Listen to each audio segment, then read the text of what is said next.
You can see here the sand leveling is pretty much done on this 9,000 square foot section. This is seeded Zenith Zoysia grass last May, so it's around a year old. And I had Ventrac here yesterday. They were doing some filming on this project, so I didn't get any footage of actually doing the sand leveling, but we'll talk a little bit about what we did, and then I'm going to have some footage about how I'm going to go about cleaning this up and doing the final work around the edges.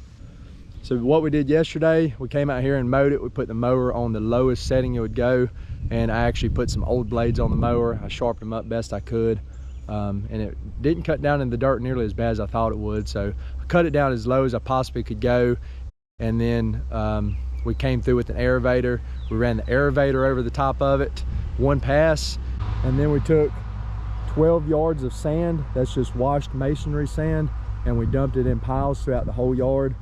And then I came back with my level drag that I built and drug over the top of it, got it good and spread out. And then after we spread it out, let it dry for a couple hours, came back over the top of it again with the level drag. And at that point the sand was dry. When the sand's wet, it won't spread good, but once it gets dry, it'll float right over the rake.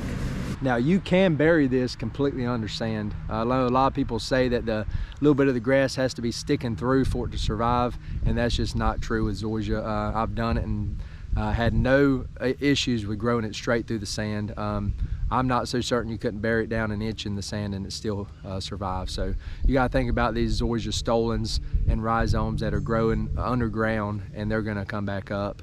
It just may take a little bit longer for them to resurface. So you can see out here the low spots. I mean, it's pretty obvious where the sand's heavier, that's where a low spot was. And it wasn't super low. I mean, this isn't really bad graded. It just had a few undulations going like this, you know, waviness from where I had run the tiller through here. I've got a little bit of debris here where this is actually just a pile of it. It's not this bad everywhere, but where the drag actually will rip up some of the grass. Not really too worried about that. I mean, since this is a spread type grass, but we're gonna get the leaf blower and we're gonna blow that off this area before we get started with anything else.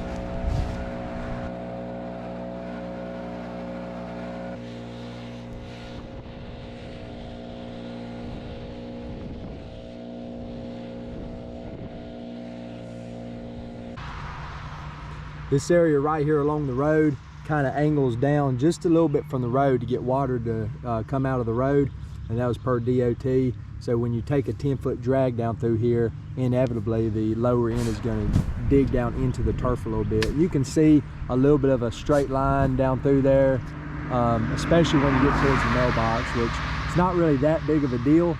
But what I'm going to do to get this perfect up here on the edge of the road, because it dig a little bit out right here, when you pull that drag off the surface of the road this way, it'll actually dip down and pull a little bit off. So I've got a 4-foot level rake.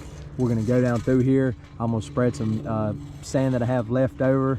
I've got maybe a half a yard or so left over, and we're just going to make some piles down through here and get that 4-foot long level rake and finish up the final detail around the edges.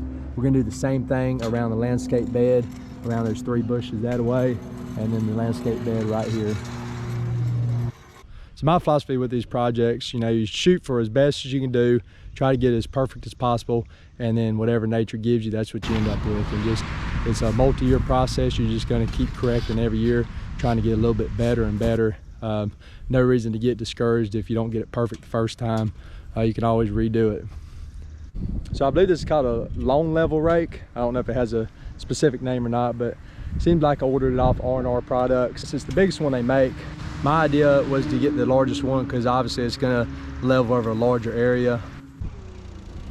It's hard to really show how even the sand makes the dirt, but it's unbelievable when you ride across it in the tractor from what it was to what it is now.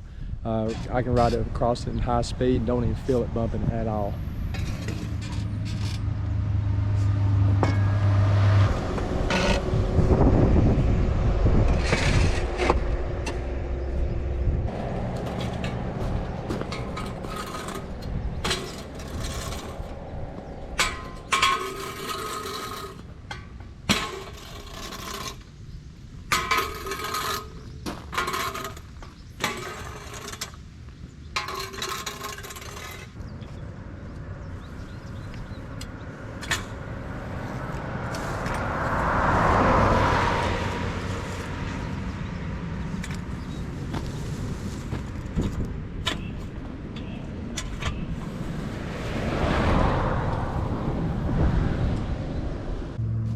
The last preparation I did that may or may not apply to some people is I have a catch basin here, and I did not want to dump a lot of sand down in it. So basically what I did is took a trash bag and I opened it up and I spread it across the top of the grading each way. So I had 2 trash bags.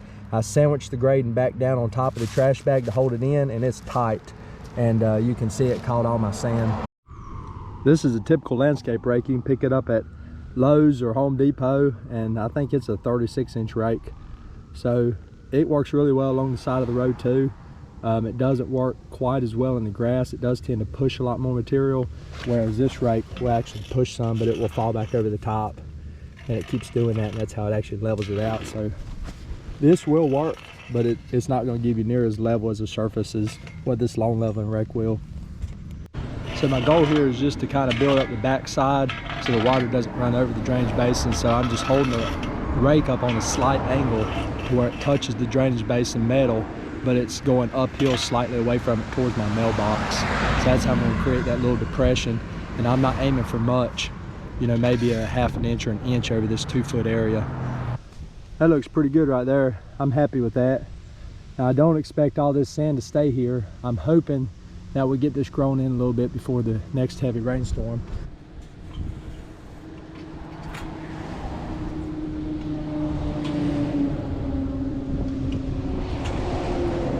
I think I'm actually going to pull a drag mat over top of this. I didn't do it on my front yard when I sand leveled last year, but for this yard I think I'm going to. I think it might help work the sand down in the canopy a little better. I would not suggest this as a substitute for a drag or the lone level rake. It's probably not going to move much sand, if any at all. But what I'm hoping to do is just kind of knock down a few of these little high spots where I might have made a turn that might be a ½ an inch or so high, and just really fine tune, smooth the top over. We're just going to put up a few stakes right here. This is where most people tend to run off the road. Typically it's a trailer that gets drug off the road. Road kind of slopes towards the yard a little bit there, so I think that's part of the reasoning. But we're going to try to draw their attention to these stakes and maybe have them move over for at least a little while till the grass gets established. I always like to mention a disclaimer about irrigation. When you're pulling that sand drag over your yard or that rake that I just pulled over, you can definitely damage some irrigation heads. Here's 2 that I had to replace, so I always suggest checking irrigation anytime you're plugging, aerating, doing any kind of yard work that's going to damage your irrigation heads. And every once in a while you might want to do it if you're cutting really low with a mower. Take a look at that irrigation head. We're still sticking up maybe about 1/3 of the way out of the ground. I have noticed this when I first sand leveled my front yard last year. This will tend to happen, but as soon as you mash it down one time and wipe that seat, typically I have not seen them stick up any more than the first time. So that's another thing maybe to keep an eye on when you first start mowing after you're sand leveling. Maybe the first 1 or 2 mows, just keep an eye out for irrigation heads that might be popped up just a little bit. I don't mind my heads being below the ground, but this one right here is probably at least 1 inch low. So I'm going to show you how I raise this up. I've actually got a separate video on exactly how to raise an irrigation head up without digging the surrounding ground. But I'm going to show you how I do it right here with nothing but a pair of needle nose pliers. What you want to do is go down there on the collar of the irrigation head, and there's little fins on that collar, and you can just spin them right off with this pair of needle nose pliers. I just want to get all this sand and dirt out of the way, but whatever you get down in there is okay. I try not to get anything down in there, but we will flush it out with water. You kind of just mar the clay to the side, and then it won't fall down in there. Next thing we're going to do is stick the needle nose pliers down inside of the body and spread them sideways. And there's actually some little fins down inside of there, pretty small, you won't be able to see them, but you can expand the pliers and hold them outward, and then just spin them, and it'll spin the body right off of the funny pipe. I just do 3 wraps with this monster tape. The only thing I dislike about this method is I can't get monster tape on the fitting down in the hole. Of course, it's already got some on it, but once you unscrew it one time, it's pretty well shot.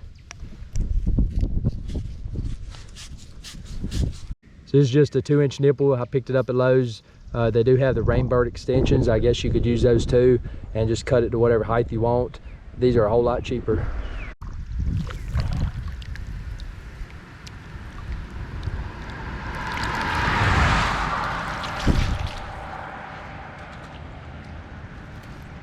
I actually put it back down in there while it was running to keep stuff from coming back in it while I was putting it in. There you go. That took all of 4 minutes and 53 seconds. There's one thing left to do, and for me it's the easiest.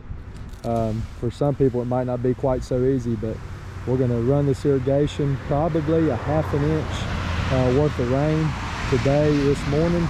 We're about 10:30 in the morning, and then I'm probably going to do the same thing again about 4 or 5 o'clock this afternoon. And I'm really not sure where I'm going to go with the watering. Just going to kind of keep an eye on things, and I'll give some updates on what I'm going to do with my watering. Never really tried it without watering it. I don't really know what results you'd get. I'm sure the grass would probably still survive, but you may have a pretty delayed response to the grass greening back up and really growing and thriving. There's 3 requirements to get grass to grow: fertilizing it, watering it, and mowing it. So in terms of mowing it, I'm gonna mow it as soon as it needs mowing. I imagine it's probably gonna be a week or so. It's kind of stunted and stressed out right now. But if you wanted to get your grass to grow and to spread, mowing it is a crucial part of that. We got the watering down, and we're gonna add a little bit of fertilizer. Probably today, I'm gonna do a shot of liquid fertilizer on it. If I was using a real mower on this before I sand leveled it, if it was my personal yard and I had access to a rotary mower, I would definitely rotary mow it until this sand disappeared.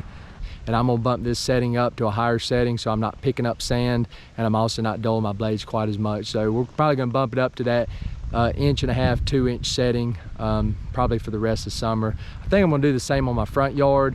I've got some scalp marks going on in the front yard, and it tends to get a little bit of heat stressed. I haven't watered it in maybe 2 weeks, but still I don't want to be watering it a ton, because that's kind of why I got away from fescue. So I want to try to do as little watering and maintenance on my Zoysia as possible. So we're going to try to cut it a little bit higher and see how that responds, get a little bit more green to it. Appreciate y'all watching. If you got any questions or comments, just leave them in the comments below and I'll try to answer them.